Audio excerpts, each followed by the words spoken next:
Hello, am I live?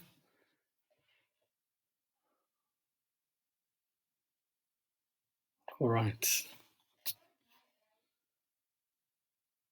Oh yes.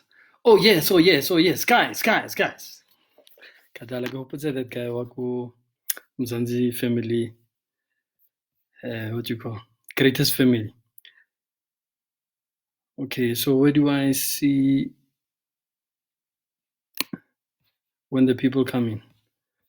Oh yes. Hey Tamsi, welcome. Beautiful. Let's just give other people a chance to join in. I'll just throw it also on WhatsApp to show that I've gone live.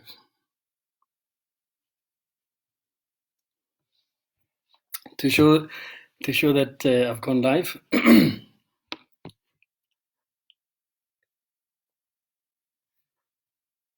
Let's give it a few minutes, waiting for others.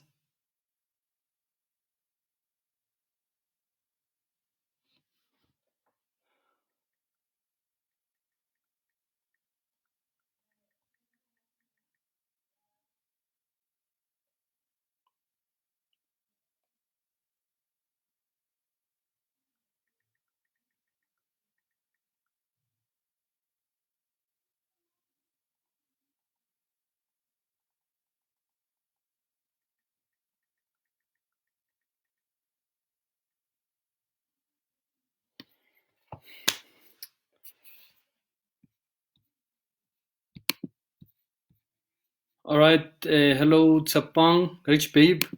Welcome. I see.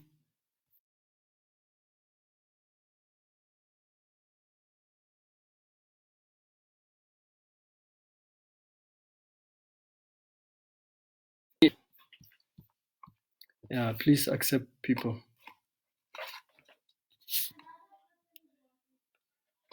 Okay. All right. Guys, please, this is my first video, but you know, we always start somewhere. We all start somewhere. So take it easy on me. I'm here to give value from what I know. Agnes, I see you. Welcome. Welcome, Agnes. Please, Tamsi, help me with the people who are asking to join the group. I'm seeing a lot of notices here.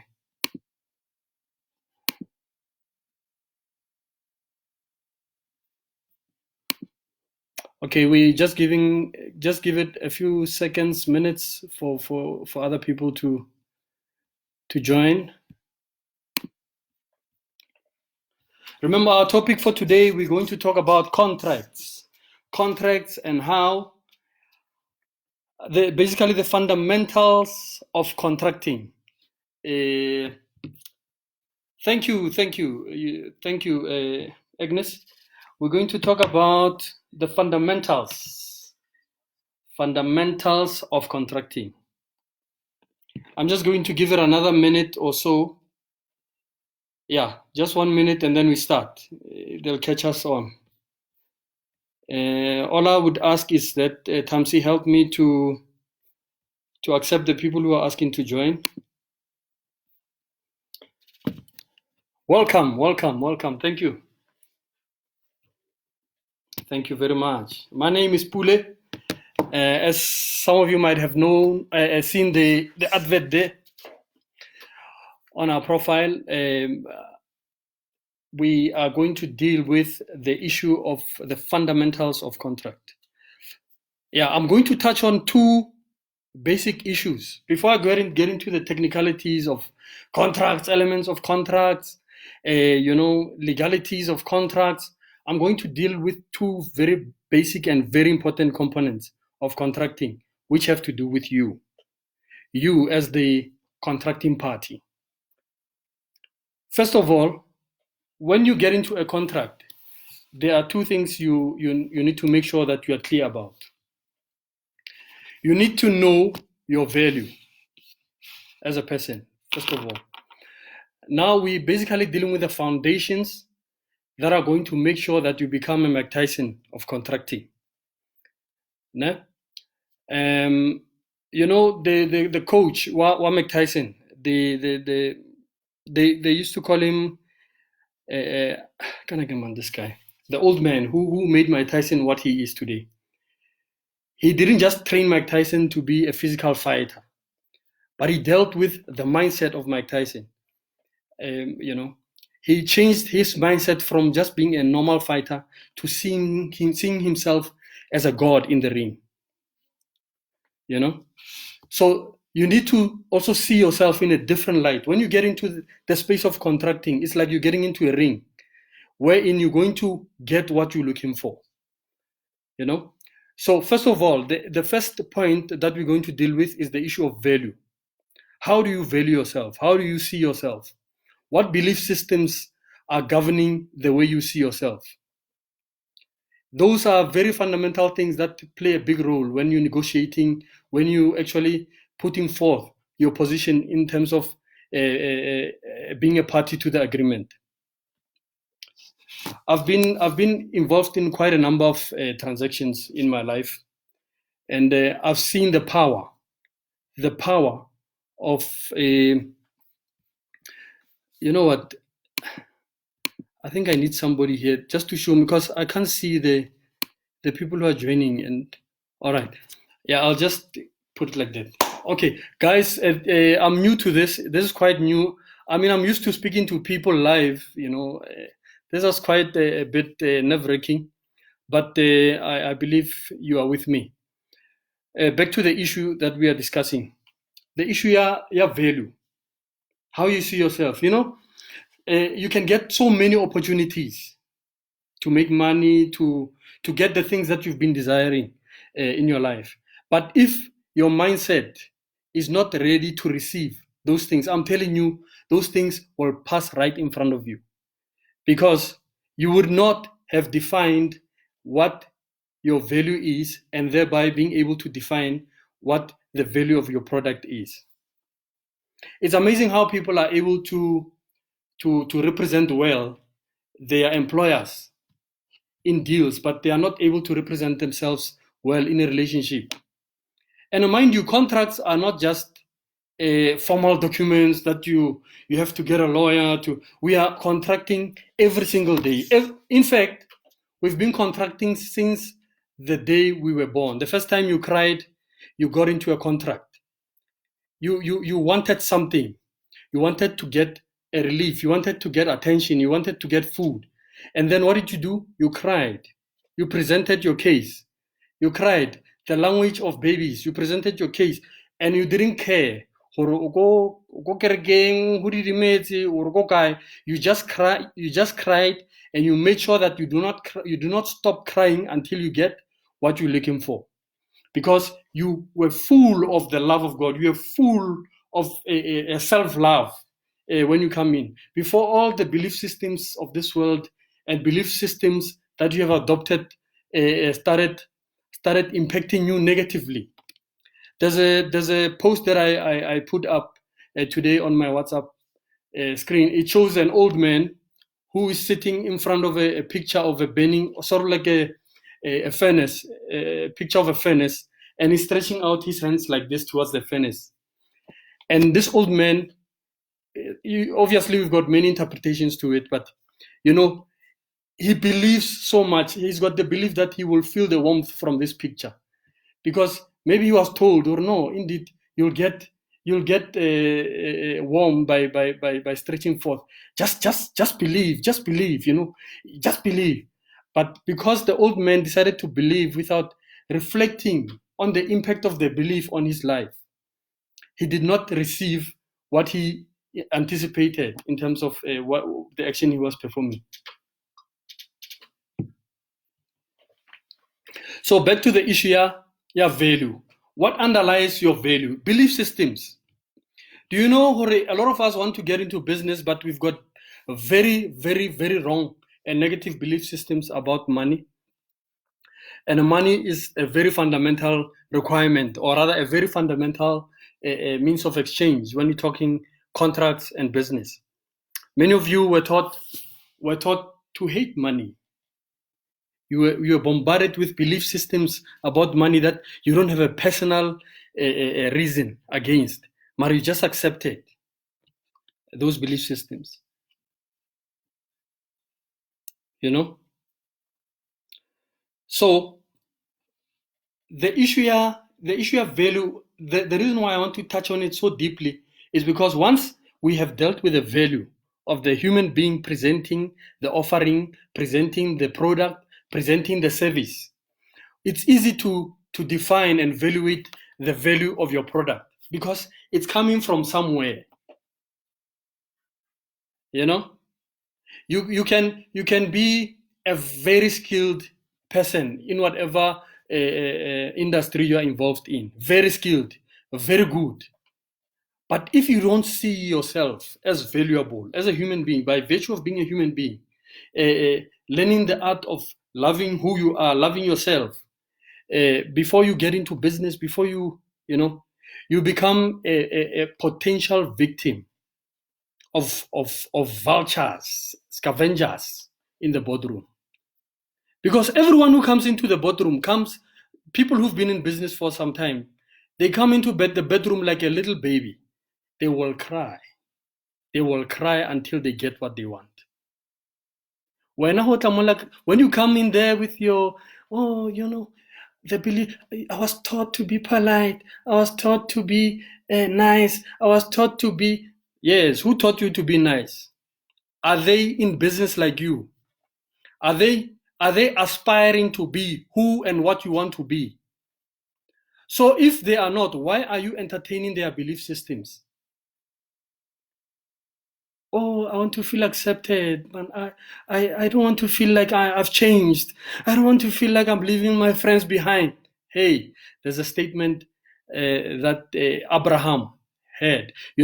For those who read the Bible, there's a gentleman in the Bible called Abraham, the man who is called the father of our faith. Abraham was requested by God to go to a different place, a different location, because God wanted to do something with his life. But because of the environment that he was living under, even God himself, the Almighty God, he couldn't get his attention to a point where he would do what he wanted him to do. I'm talking about the father of our faith, Abraham. What did it require for God to start working with and through Abraham? It required him detaching from his old ways, his old mindset, his ideologies of what he thought things should be like. Then Abraham, like many of us, what he did, he decided, no, it's too scary to go alone at it. Let me come with my brother or cousin Aaron. Kopili, in the front there, when they went ahead, going out, when he took his family, his wife, and then they went out to the land which God promised to show them. He came with his brother, and when you read the story, you realize there came a time where they were faced with a green pasture, like a beautiful piece of land. And what happened is Abraham negotiated with his brother, because Abraham didn't want to feel like he was leaving his brother behind, or he asked him first, okay, which land do you prefer? Obviously, what did the brother say? The brother chose the green pastures. Abraham was left to go to the dry place. So basically what I'm saying is, when you come to a state where you have seen a vision about what you want for your life, what you desire for yourself, what you desire, God will show you the vision. God will show you the vision because he trusts you will make it happen. But what we do is we bring along weights. Weights in a form of people, in a form of friendships, in a form of ideologies, in a form of philosophies. It's amazing how, it's amazing how people are so attached to beliefs and philosophies that they picked up on the streets as they were listening. Sometimes even they would listen to a person who has failed, or a person who is so critical, who has not tried anything in their lives. And that belief system of that person, one small belief system will attach itself to the mind of one who tries to please everyone. It's very easy. It's very easy to fall for that. So what am I saying? The value of which you see yourself as is so paramount. It's so important. That's why that's why God had to also tell us in the form of Jesus Christ, saying, when you know what, I don't want to touch too much on the religious side, but the definition of God about us, when he defined us, he said, we are made in his image and his likeness. You know, any moment you try to reduce yourself from that definition by God, you try to limit yourself to the name of your country. I'm a South African. I'm a Christian. I'm a Muslim. You're defining yourself according to what you have found. You're forgetting how God defined you. Who are you? Who are you? That is so important in any boardroom. That is so important in any bedroom. And God himself said, ye are gods, sons of the Most High God. But many of us are afraid to see ourselves as such. We even sing songs that say, there is no one like you, O God. But God says, you are like me. I made you like me. Why are you scared of yourself? Why are you scared to find out who are you? Because the true human being, the true you inside, the one who knows, he knows the power you can wield once you discover who you are. I would like to do a very quick demonstration with you regarding the person who is inside of you. And this is going to also help you in some of the processes I will give you in helping you to rediscover yourself, to rediscover your value. I would like you to close your eyes. Make sure that you're in a place where you won't be distracted. This will just take a minute. Close your eyes. Close your eyes. Without using your voice, close your eyes and tell yourself, I am great. I am who God says I am. Without speaking, with your physical tongue. Okay, open your eyes. All of you, I know for sure, you heard that voice when he spoke to you, or you are great. You are great. Who heard that voice? It's the you that is inside. The you, the true you, the essence of God that is inside of you. The power of imagining yourself as who you are will lead you directly to that. So, I'll touch on a whole lot of things leading to where we are going. I remember myself, my first BE deal that I did, the first, it was a deal worth about 88 million rands in terms of the value of the asset, which was for sale. I got this deal. This company needed a BE partner. I was able to get a company that was willing to purchase the BE shares of that company. And I spoke to this gentleman. I spoke to him. He was very kind. He's a white guy, old white guy. Spoke to him, very kind. The belief system, be respectful to your elders. I carried that belief system into the business, into the boardroom when I engaged him. He was very nice to me. We engaged. And what happened is I brought in the investor. The investor came. We signed the non-circumvention agreements, non-disclosure agreements, fortunately. But then, all of a sudden, I discovered that This guy is planning to have a meeting with my investors without informing me. The guy that I respected, that I, showed so much respect, thinking he's seeing me as a young man trying to make it in business. I discovered it and I called him. Hey, good day, sir.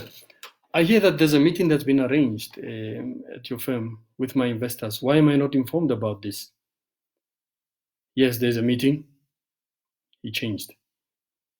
So why haven't you told me about it? No, you're not welcome to the meeting. Hey, check value there. Check value there. Okay, how do I? Hey, the rawness of who I am. The wild self came in. I told him, hey, you cannot proceed to meet my clients without me being involved. I'm coming there. I went in. Fortunately, the receptionist at the gate had to be opened by a security guard. I told myself I'm going in. Fortunately, he had not informed the security guard. I went in, parked my car, went into the reception area, saw the reception lady. She knows me. Hey, Pule, she didn't know that this man didn't want me to be part of it. I barged into that boardroom. Boom! Opened the door. He was the most reddest white person I've ever seen in my life when I got into that boardroom.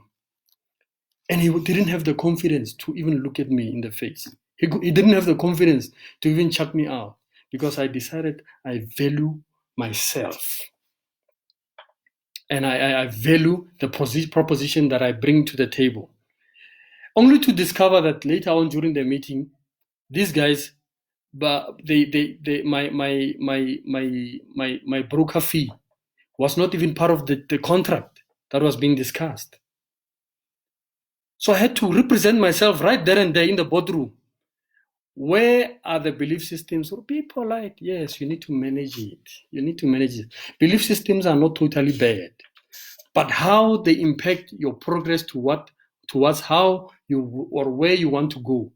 You need to always use your mind around that. Don't just accept belief systems because you are told by your father or by your mother or by your pastor or by your neighbor or by your, test these things. Even Jesus Christ said it. Search the scriptures. Search the scriptures.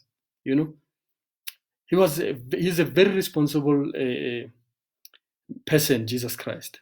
I'll also touch on him as how he impacted me. How long? Okay, yes. Oh, yeah, all right. Obviously, the issue of value, now it leads to the aspect here, valuing the product. How do you value your product? Obviously, there are technical ways of valuing your product. The time that you invest into building the product, your expertise. As a lawyer, you find people, moto atla anyaga something. Mr. P, but they will make you feel important, when they want something for free.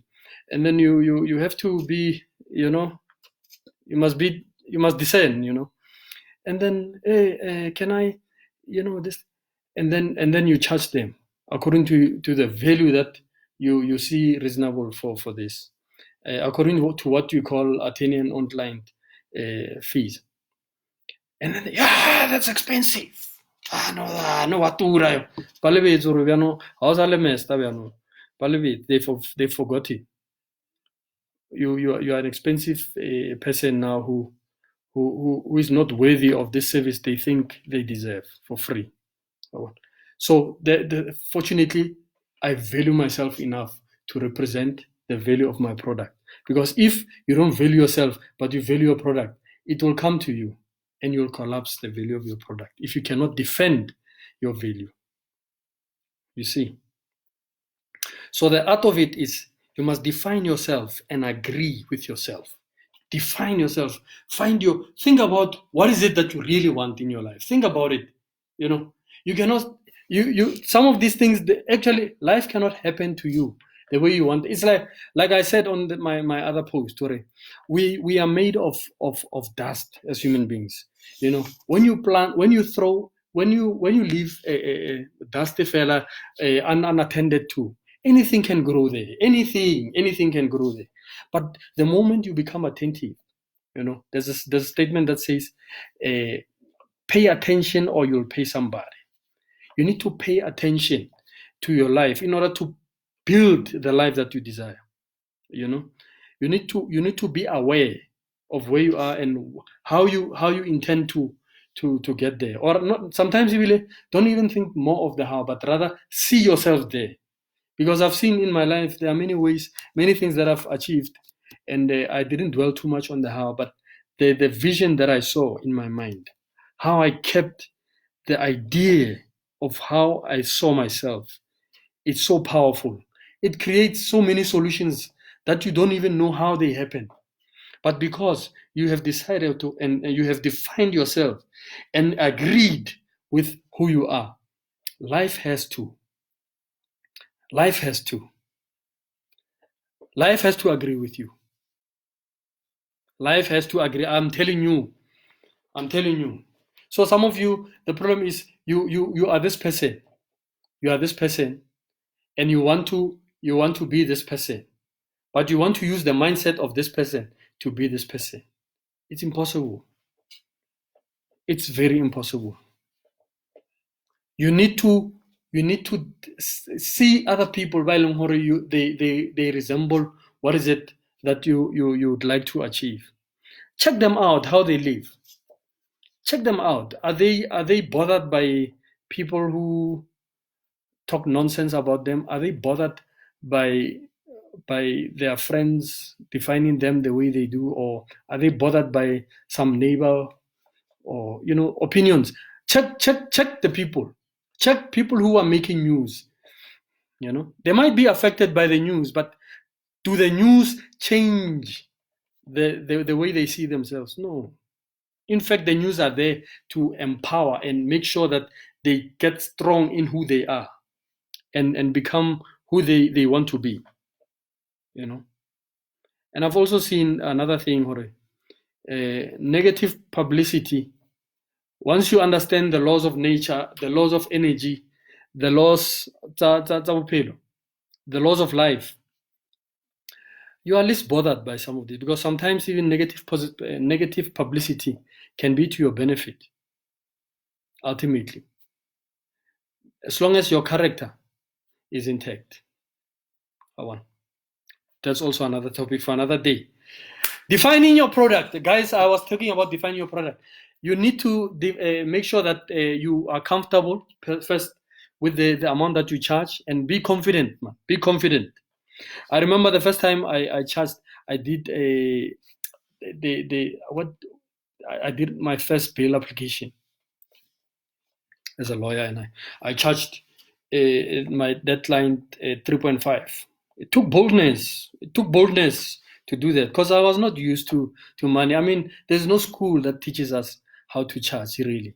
There's no university that teaches us the confidence that you need to have in order to charge, because we're fighting with so many limiting beliefs in our minds when it comes to money. I mean, imagine some of us, we were taught in church, the love of money is sin, money is the devil, so when you charge, you are dealing with those underlying beliefs. And when somebody challenges that, they are agreeing with an underlying belief that you have, and you feel displaced. And that's why you succumb to say, okay, no, okay, I don't want to kill you, my brother, but let's see. Let's see what we can do. It goes to the issue of how you value yourself. And if you value yourself, you will check out your belief system. You will check out the beliefs that you're allowed to entertain in your mind. You won't just accept any nonsense that flies around for the sake of convenience, or for the sake of pleasing your friends, or because you are a man or a woman of vision. You know where you're going. When you know where you're going, you're not distracted by too many routes. I mean, if you go on the N1 and then there are so many off-ramps, if you want to go to Bloemfontein or wherever, there are so many off-ramps that you meet along the way. They are correct for people who are going to those areas, but they are not relevant for you. Why do you allow yourself to be affected by so many distractions when you can zoom in and focus on your energy and enhance your gifts to make sure that You prepare yourself for the person that you see yourself as. Okay, the second aspect, I think I've dealt a lot with the issue of value. I'm going to quickly touch on the one here, the issue here, what you call defining what you want. But my time is gone now. But I think we'll have to roll it over to the other side. But it's so important in business. Before you get into any boardroom, before you get in, define what you want. Define what you want.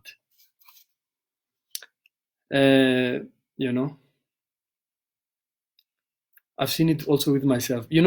I've been in meetings with billionaires, literally billionaires, where I would be in, and I would be so fascinated. I would even forget, what am I here for? I would just be so fascinated by this billionaire guy. One of the billionaires I've met. I'm talking billionaire in dollars, not trends. Ne? Billionaire in dollars. That's where I first saw the proof of funds here, 1 billion USD. First time in my life. It blew me away, but I acted all cool, Yeah, because, it's part of life, but it affected me. I got so excited. I forgot what I was there for. And they can see. These billionaires, they can see. They know money. They know money is energy. Money is energy. Money is energy. And what is energy? Energy goes to how you see yourself. So this guy, one of the things that fascinated me about him, he had a cup on his desk.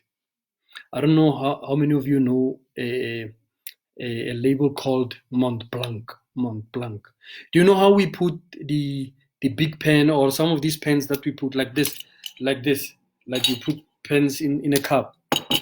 That guy has got the Mont Blanc pens. One Mont Blanc pen ranges from 6,000 to 12,000, depending on what make it is. One pen, a pen that you use. Oh, can I write something? Take one day and write. It takes a different mindset for a person to have a pen in a cup, a pen worth a salary. What does that have to do? It has to do with how they value themselves. You who player haters who would say, no, but they can take that pen and sell it and give the poor. No, the poor can also attract their own Mont Blanc. The poor have got the same opportunity. It just has to do with them working on their minds. I'll leave you with this story before I leave. There is a story in the Bible that talks about two hunters. Two hunters. I like the way it's been explained.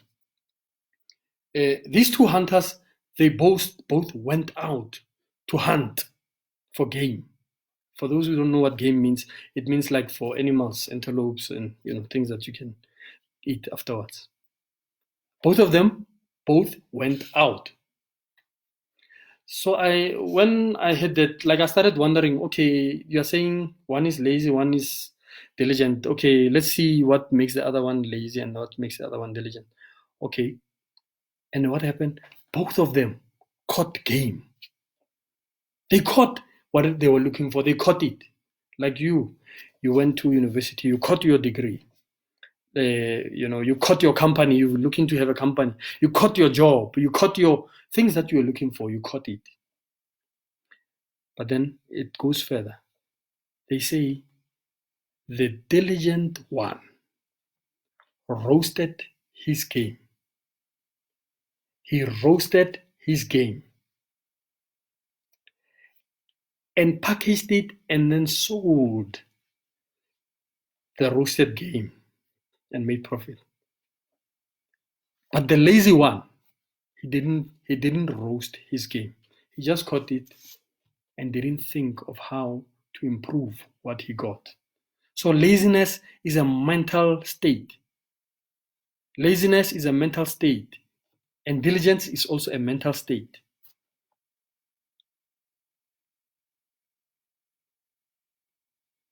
Similar to two gardeners who can come to your yard. There's a difference between a person who can come to you looking for